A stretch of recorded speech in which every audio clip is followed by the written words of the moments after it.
Hello bachcho, let's read this question. The question states the ionic character of the metal halogen bond, that is Mx, in metal halides decreases in the order. A, MBr it is having the highest, then MCl, MF and then Mi. B, Mi it is having the greatest, then MBr, MCl and then MF. C, MCl it is having the greatest, then MBr, Mi and MF. And D, MF it is having the greatest, then MCl, MBr and Mi. Let's understand this question with a basic key concept. So, हमको ये पता होना चाहिए कि आयनिक character को determine करने के लिए we have to go for dipole moment. ठीक है, dipole moment से हम डिटरमाइन कर सकते हैं किसी का भी आयनिक character. As we know that Mx क्या है? Mx एक डायटोमिक मॉलिक्यूल है क्योंकि दो एटम्स बॉन्डेड है. डायटोमिक मॉलिक्यूल में वी नो कि जो डाइपोल मोमेंट होता है बॉन्ड का, जिसको हम बेसिकली बॉन्ड डाइपोल बोलते हैं, वो इक्वल होता है to dipole moment of the molecule. मतलब बॉन्ड का डाइपोल मोमेंट ही मॉलिक्यूल का डाइपोल होता है. मतलब वो ही बेसिकली बताता है, it basically gives the dipole moment of molecule. So you need to understand जितना ज्यादा इलेक्ट्रोनेगेटिविटी का डिफरेंस होगा. We know that इलेक्ट्रोनेगेटिविटी मतलब होता है कि कितनी उसकी टेंडेंसी है कि वो अपना शेयर्ड पेयर ऑफ इलेक्ट्रॉन, मतलब we know that in a covalent bond या in an ionic bond, अगर वो बॉन्ड बना रहा है उसके पास दो इलेक्ट्रॉन्स होते हैं और अगर वो उन इलेक्ट्रॉन्स को अपनी तरफ पुल करता है, दैट टेंडेंसी कि वो पुल कर पा रहा है या नहीं कर पा रहा, दैट इज इलेक्ट्रोनेगेटिविटी.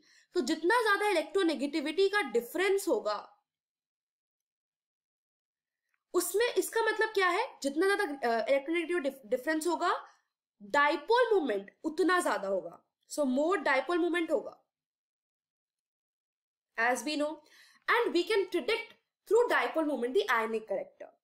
सो अगर डिफरेंस ग्रेटर होगा मोर डाइपोल मोमेंट होगा. अगर डाइपोल मोमेंट ज्यादा होता है वी नो दैट जो बॉन्ड होती है दैट इज हाईली पोलर, वो पोलर होती है.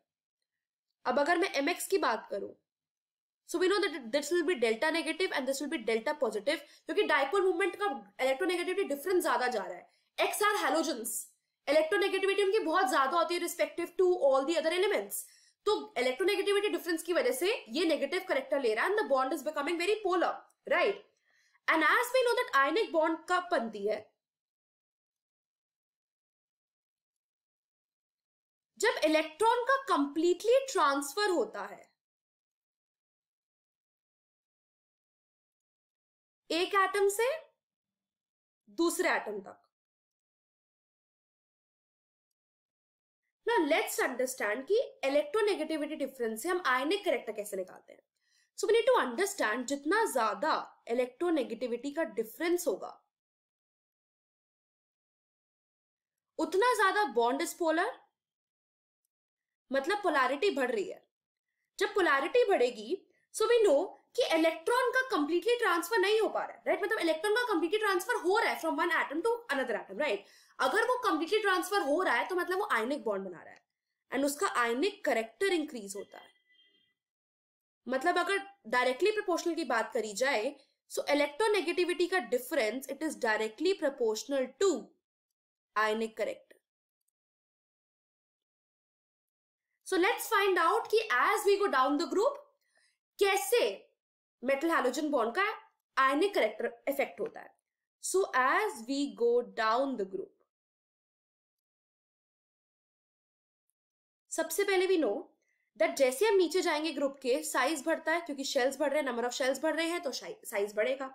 अल्टीमेटली साइज अगर बढ़ता है सो इलेक्ट्रॉन्स जो होते हैं, अगर साइज बढ़ रहा है शेल्स बढ़ रहे हैं, इलेक्ट्रॉन न्यूक्लियस से दूर चला जाता है. सो द बॉन्डिंग इलेक्ट्रॉन्स और you can say the valence electrons they move away from nucleus, right. Inner electrons shield करेंगे न्यूक्लियस को बट आउटर इलेक्ट्रॉन न्यूक्लियस से दूर चले जाएंगे. So they move away from nucleus. जैसे वो दूर जाएंगे उनकी tendency to attract the shared pair of electrons वो कम हो जाएगी. मतलब न्यूक्लियस की टेंडेंसी इतनी नहीं रहेगी कि जो इतना दूर इलेक्ट्रॉन पड़ा है वो किसी के साथ शेयरिंग कर रहा है अपनी इलेक्ट्रॉन की, मैं उसको अट्रैक्ट कर पाऊं, अट्रैक्शन पावर खत्म हो जाएगी, अट्रैक्शन पावर डिक्रीज हो जाएगी। क्यों?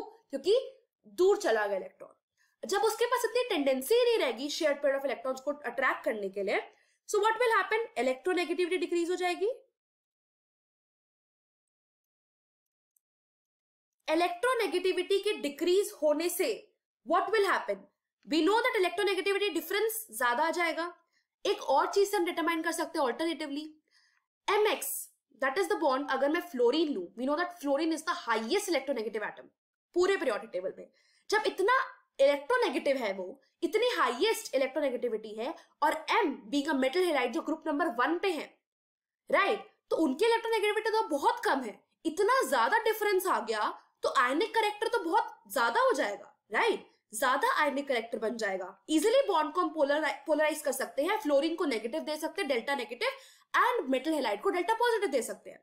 सो as we go down the group, electronegativity decreases, bond की पोलैरिटी बढ़ जाएगी, राइट, इलेक्ट्रोनेगेटिव डिफरेंस से डाइपोल मोमेंट बढ़ता है तो बॉन्ड पोलैरिटी बढ़ती है, and hence as they are directly proportional to each other, that is ionic character will also get decrease, bond polarity will get decreased, and then ionic character will also get decreased, right, क्योंकि bond less polar हो गया। So the order will be mf highest, क्योंकि f is the most electronegative element, ज्यादा electronegative difference आ रहा है, then mcl, mbr, and then mi. So the final answer to this question, it is option number D. I hope you understood it well. Best of luck.